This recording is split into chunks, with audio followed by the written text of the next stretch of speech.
Mapagpalang umaga po sa ating lahat at welcome po sa ating online devotion ngayong umaga.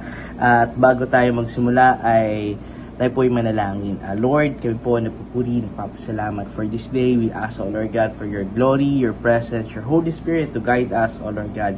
And also, I pray, Lord God, for your scripture, Lord God, especially for your Holy Spirit in giving us the wisdom and the knowledge that we need, and may we apply our devotion for this morning. And this we ask in the mighty name of Jesus Christ. Amen at amen.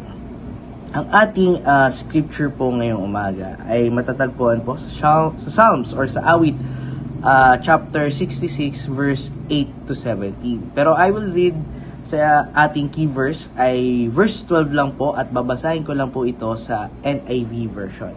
At ito po nakasulat. We went through fire and water, but you brought us to the place of abundance.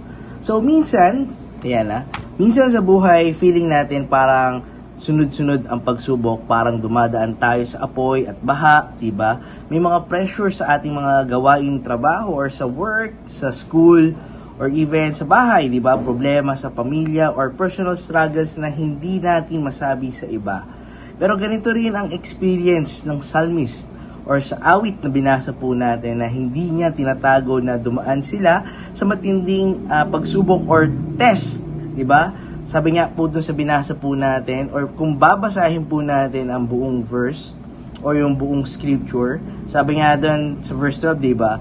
Went through fire and water, testing the fire and water sa ating mga buhay. Di ba? Pero hindi doon nag-e-end po ang story. Dinala sila ng Diyos sa place of abundance, 'di ba? Tandaan po natin, 'di ba, kumbaga sa hirap, una muna ang hirap at sa bandang huli ay ginhawa. Isang lugar na blessing, peace at breakthrough. Pero ibig sabihin kasi hindi sayang ang pinagdadaanan po natin. God uses this trial or test to refine us, not to destroy us, parang ginto na pinapadaan sa apoy na parang maging pure.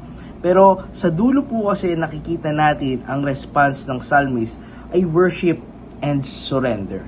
Yun po ang tatandaan natin, worship and surrender, na nag-o-offer po ang ating Panginoon, di ba? Nag-o-offer siya sa Diyos, nagpe-pray at nagtitiwala pa rin. So what we've learned from the scripture na kung babasahin po natin or sa psalm na binasa po natin, number 1 po niyan is God allow testing, di ba? God allow test for a purpose, di ba? Hindi lahat ng hirap ay punishment. Madalas, yung mga paghihirap po natin, it's pagsubok lamang para maging strong po tayo. Minsan kasi training ito di ba? Nagiging training po natin ito kasi God is shaping our character, God is shaping our life and faith, di ba? Pangalawa, trials are temporary, diba? But God's deliverance is sure. So, fire and water are the season, not your destination. Diba? May hangganan ng pagsubok po. Pero, ang goodness po dito ay si God po ay tuloy-tuloy ang kanyang mga blessing. Yes, yung mga pagsubok natin yan, meron yung katapusan diba?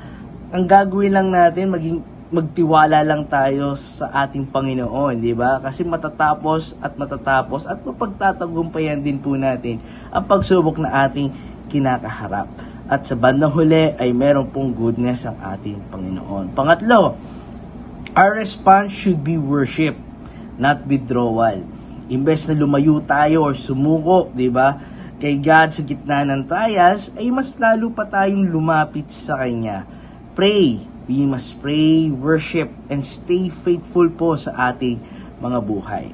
Tandaan po natin, ang buhay ay may fire and water po.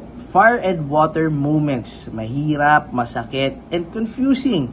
Pero tandaan po natin that God is in control. Ulitin ko God is in control in our life. Hindi niya tayo iiwan sa gitna ng pagsubok, kundi dadalhin niya tayo sa place of abundance.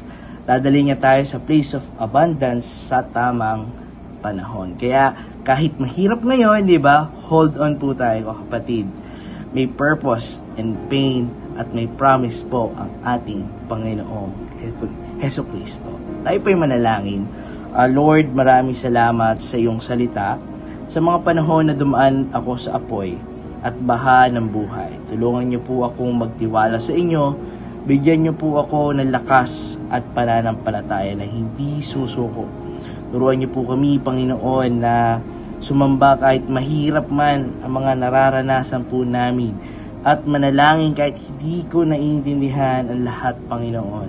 Salamat, Lord, dahil alam ko na may magandang plano ka sa aming mga buhay at dadalhin niyo po kami, Panginoon, sa place of abundance. Panginoon Jesus, tupot sa dalangin po namin. Amen at amen po. Muli po, magandang umaga po sa atin and God bless us all.